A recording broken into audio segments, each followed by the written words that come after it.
Assalamualaikum warahmatullahi wabarakatuh. Sebelum memulai pembelajaran pada kali ini, alangkah baiknya kami memperkenalkan diri terlebih dahulu.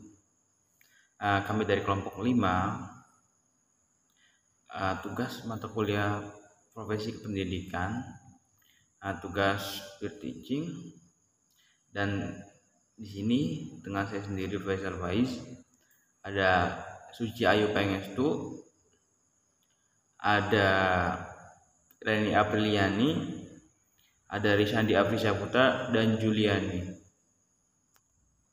Sebelum memulai pembelajaran, pada pembelajaran kali ini kita akan bertemakan pembelajaran secara virtual di masa pandemi seperti sekarang ini. Saya akan menjelaskan sedikit itu. Apa itu pembelajaran secara virtual? Pembelajaran secara virtual ataupun pembelajaran secara menggunakan internet atau cyberspace, dan sering kita kenal dengan pembelajaran secara daring. Dan pembelajaran daring itu menggunakan seperti platformnya ada WhatsApp Group, ada Zoom, ada Google Meet, ada Classroom, dan juga ada Telegram. Pembelajaran secara virtual ini sangatlah dibutuhkan untuk di masa sekarang ini seperti masa COVID-19. Untuk memutus mata rantai penyebaran COVID-19, yaitu menggunakan sistem seperti sekarang ini, menggunakan sistem secara daring ataupun virtual. Oke, selanjutnya akan dilanjutkan oleh Kak Suci dan cara mencuci tangan yang benar. Materi dan bahan ajar yang akan disampaikan adalah untuk siswa-siswi kelas 5 tingkatan sekolah dasar. Kemudian temanya adalah Ayo Belajar. Materinya adalah cara meningkatkan semangat belajar secara virtual di masa pandemi COVID-19 dan juga cara mencuci tangan yang baik dan benar di masa pandemi COVID-19. Media yang akan dipakai adalah Google Classroom, WhatsApp, dan juga Zoom Meeting. Kemudian alat yang akan digunakan adalah handphone, tablet, dan juga laptop. Kegiatan inti yang akan dilalui adalah guru menyampaikan informasi mengenai COVID-19. Kemudian, guru menyampaikan materi mengenai pembelajaran secara virtual dan cara meningkatkan semangat belajar secara virtual di masa pandemi COVID-19. Kemudian, guru mempraktekkan cara mencuci tangan yang baik dan benar untuk menjaga kebersihan dan juga menjaga kesehatan di masa pandemi COVID-19. Kemudian, peserta didik diminta untuk mempraktekkan ulang cara mencuci tangan yang baik dan benar. Kemudian, terdapat motivasi yang baik untuk diikuti oleh peserta didik di rumah. Nah, lalu yang berikutnya adalah bagaimana sih supaya kita tetap bisa produktif meski di rumah saja. Tentunya banyak sekali yang bisa kita lakukan supaya waktu kita bermanfaat meskipun di rumah saja. Nah, misalkan dengan menyibukkan diri dengan kegiatan membaca. Tentunya membaca itu banyak sekali manfaatnya dan faedahnya buat kita. Karena seperti yang kita tahu bahwa membaca itu adalah suatu atau kunci kesuksesan. Dengan membaca kita bisa menjadi orang yang banyak tahu. Nah, itu adalah salah satu cara supaya kita tetap produktif di rumah. Lalu yang kedua adalah dengan latihan menulis. Tentunya ya, anak-anak sekarang kan kelas 5 nih, sebentar lagi anak-anak akan naik ke kelas 6. Nah, yang ibu temukan fenomena di kelas adalah tulisan-tulisan anak-anak itu masih harus diperbaiki atau istilahnya kurang rapih lah ya. Nah, kita bisa memanfaatkan waktu kita ketika sedang di rumah, yaitu dengan belajar menulis. Tentunya ini melatih kerapihan kita dalam menulis. Nanti ketika kita sudah terbiasa menulis, ketika nanti kita sudah tatap muka atau belajar secara langsung di sekolah, nah anak-anak akan terbiasa lagi dengan menulis secara rapih gitu ya istilahnya. Karena kan sekarang sudah mau kelas 6 ya, jadi tulisannya harus diperbaiki dan harus lebih rapi dari sebelumnya, seperti itu. Lalu selain itu juga kita bisa memanfaatkan waktu dengan membantu pekerjaan atau membersihkan rumah ya. Lalu selanjutnya kita bisa membantu mengerjakan atau membantu ibu di rumah memasak ya, karena itu tadi merupakan kegiatan yang bermanfaat atau memproduktivitaskan waktu kita ketika di rumah saja. Begitu ya. Assalamualaikum warahmatullahi wabarakatuh. Waalaikumsalam warahmatullahi wabarakatuh.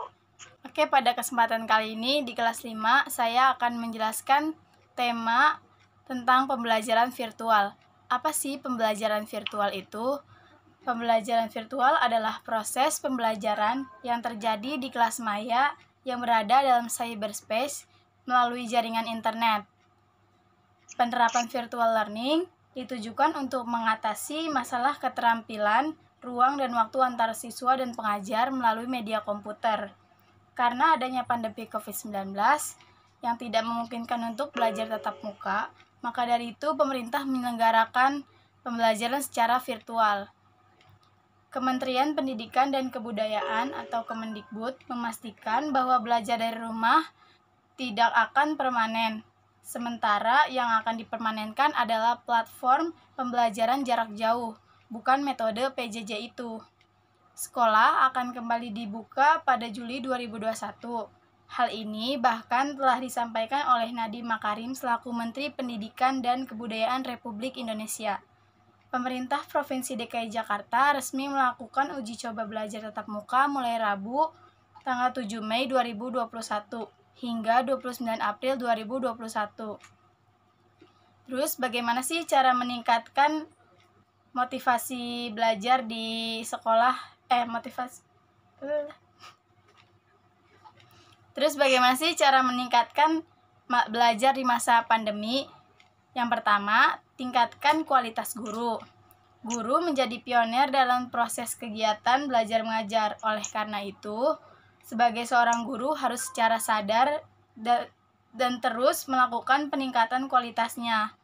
Yang kedua, maksimalkan fasilitas pembelajaran.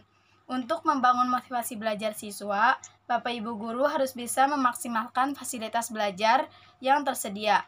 Di saat ini, PJJ atau pembelajaran jarak jauh seperti ini, pemerintah melalui Kementerian Pendidikan dan Kebudayaan menyalurkan bantuan kuota internet. Selain itu, Bapak Ibu guru juga sangat dianjurkan menggunakan sarana dan prasarana penunjang kegiatan belajar yang tersedia. Yang ketiga, pilih metode pembelajaran yang tepat. Sebagai seorang guru, memang harus pandai dalam memilih metode belajar yang tepat. Pemilihan metode belajar ini bisa menjadi tolak ukur apakah siswa merasa jenuh dalam kegiatan belajarnya atau tidak. Yang keempat, memanfaatkan media belajar. Media belajar yang menarik dan kreatif bisa menjadi daya tarik siswa untuk belajar. Yang kelima, lakukan evaluasi pembelajaran. Evaluasi pada setiap kegiatan pembelajaran sangat perlu untuk dilakukan. Hal ini bertujuan melihat efektivitas kegiatan belajar tersebut. Materi selanjutnya akan dijelaskan oleh Kareni. Selanjutnya, di sini saya akan menjelaskan ketika belajar pasti sangat dirasakan oleh murid-murid sekolah, apalagi kalau misalkan anak-anak SD, pasti mereka sangat merasa bosan ketika harus belajar secara virtual. Nah, di sini saya akan menjelaskan konsep belajar yang menyenangkan. Jadi ini versi yang telah saya buat. Ada 3 cara bagaimana belajar supaya tidak bosan. Yang pertama, nanti akan kita terapkan di pembelajaran selanjutnya, yaitu dengan mengadakan pembelajaran berupa kuis. Nah, kuis ini dia dimaksudkan supaya anak-anak tidak bosan ketika sedang belajar. Contoh kuisnya seperti apa? Contoh kuisnya misalkan dengan mengadakan kuis-kuis seperti di internet ataupun kuis-kuis yang nantinya akan kita sepakati di kelas secara virtual. Lalu yang kedua, nanti saya akan menanamkan belajar rasa bermain ketika kita sedang mengadakan pembelajaran secara virtual. Nah, yang ketiga, nanti di akhir pembelajaran atau di waktu-waktu tertentu, saya tentunya akan memberikan reward kepada anak-anak yang mengikuti pembelajaran dengan aktif, yang memperhatikan dengan seksama ketika kita sedang melakukan pembelajaran secara virtual. Nah, yang ketiga tadi itu adalah konsep pembelajaran yang menyenangkan alias tidak membosankan ketika sedang belajar virtual. Nah, yang keempat, tentang langkah-langkah agar tetap produktif di masa pandemi. Kita tahu ya bahwasannya kita ini diharuskan tetap di rumah saja ketika sedang merebahnya virus corona ini. Maka meskipun kita sedang di rumah saja, bagaimana sih caranya ya supaya kita tetap produktif? Apalagi kan kelas 5 ini sebentar diam di rumah dengan cara membaca buku, misalkan membaca dongeng tentang apapun itu, lalu bisa membaca buku tentang apa saja, yang penting waktu kita tidak terbuang sia-sia. Nah, yang kedua, memanfaatkan waktu dengan melatih. Jadi dengan kita di rumah saja, kita belajar menulis tuh, supaya apa? Supaya tulisan kita lebih rapi. Nanti ketika pandemi sudah berakhir, kita bisa tatap muka dan teman-teman, mungkin nanti teman-teman kita bakalan pangling ya, teman-teman anak-anak bakalan pangling, wah ternyata tulisan kamu sudah bagus, oh ternyata tulisannya sudah rapi. Nah, itu salah satu bentuk pemanfaatan waktu ketika di rumah saja. Ataupun apa sajalah ketika di rumah, lakukan hal-hal yang produktif dengan membantu ibu beres-beres rumah atau belajar memasak, membantu ibu memasak, mengerjakan pekerjaan rumah dan lain sebagainya. Nah, lalu yang terakhir, di sini ibu akan menjelaskan bagaimana cara mencuci tangan yang baik dan benar. Secara umum kan kita biasanya mencuci tangan itu biasa ya, kayak pakai sabun, gosok-gosok, terus cuci, sudah selesai. Nah, ternyata anak-anak mencuci tangan itu sudah ada ketentuannya. Supaya apa? Supaya lebih bersih dan lebih terhindar dari virus maupun kuman-kuman. Nah, di sini ibu akan menjelaskan, memberikan contoh cara mencuci tangan yang baik dan benar. Nanti setelah ibu contohkan, anak-anak semuanya praktekkan ya di rumah masing-masing. Gitu.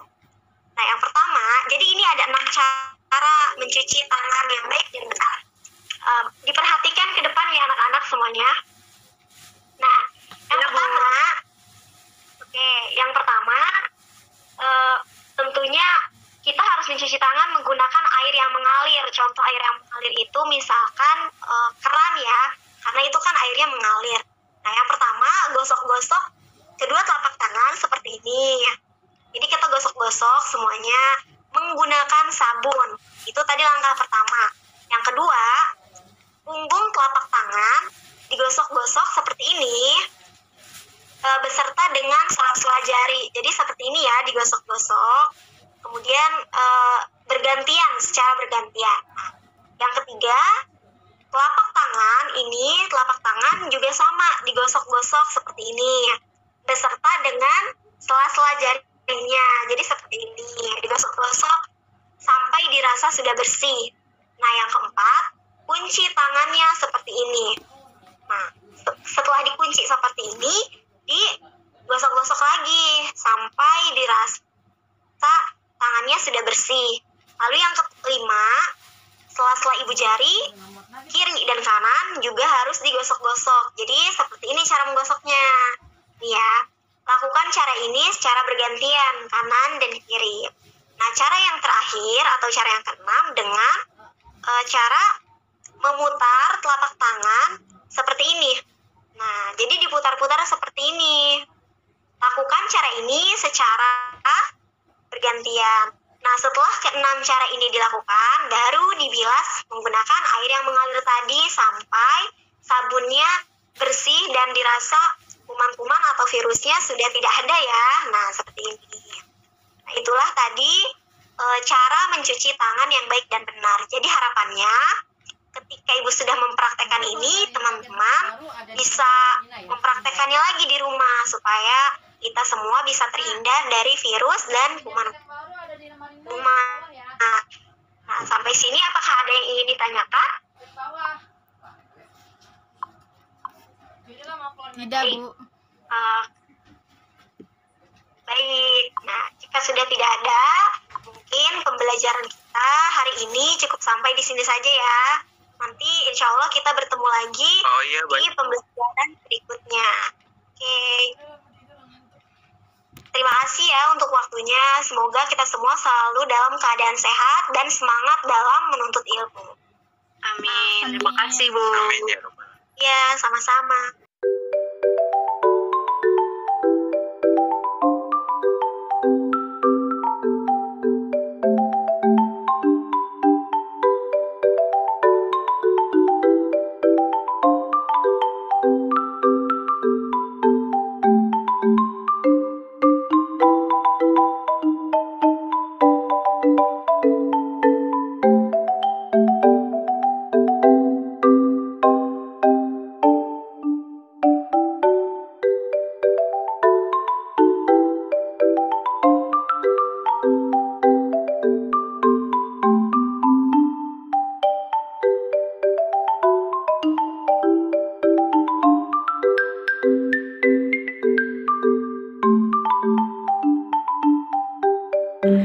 Iya, setelah tadi kita menjelaskan penjelasan pembelajaran, di sini saya akan memberikan motivasi.